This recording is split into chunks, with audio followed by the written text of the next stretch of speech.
ईश्वर के लिए संगीत। तानसेन अकबर के दरबार में नवरत्नों में से एक था। वह समय पर मशहूर संगीतकार थे। ऐसा कहा जाता है कि जब तानसेन मेघ मल्हार गाते थे तो बारिश होने लगती थी। इसी तरह उन्होंने दीपक राग गाया तो धरती के दीपक अपने आप ही जल उठे। एक दिन अकबर ने तानसेन से कहा, मैं तो एक उस संगीतकार को संगीत सुनाना चाहता हूँ जिसने तुम्हें संगीत सिखाया है। इसी पर तानसेन ने कहा, महाराज मेरे गुरु तो स्वामी हरिदास है।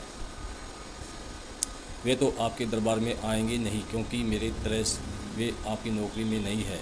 वह जंगल में एक झोपड़ी में रहते हैं। जब उन्हें अच्छा महसूस होता है तो वह गाते हैं, और जब अच्छा महसूस नहीं होता है तो नहीं गाते हैं। बादशाह अकबर ने कहा कि अगर वे यहाँ नहीं आ सकते तो हम उनकी झलक देखना चाहेंगे। जब वे हरिदास की झोपड़ी में पहुँचे तो देखा कि झोपड़ी के बाहर चुपचाप बैठे हैं और उनका वाद्य यंत्र पास में रखा है। बादशाह अकबर ने कहा, तानसेन, क्या अब आने के बाद भी हम हरिदास जी का संगीत सुनने बिना ही लौटना पड़ेगा? तानसेन ने कहा, मैं कोशिश करूंगा, थोड़ी प्रतिज्ञा कीजिए।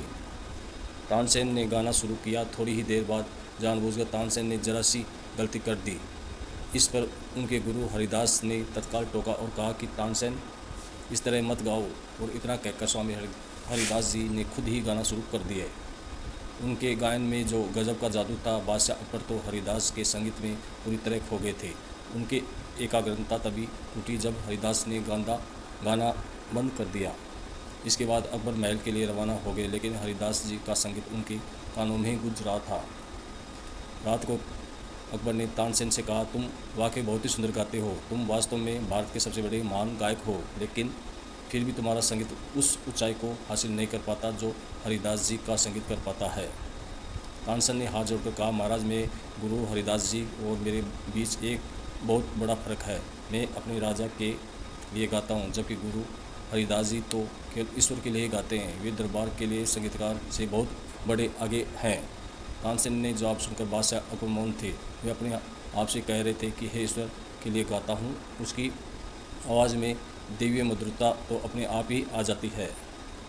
ये हमें यह सीख मिलता है, हमारे जीवन में सफल होने के लिए आज़ादी अहम होता है।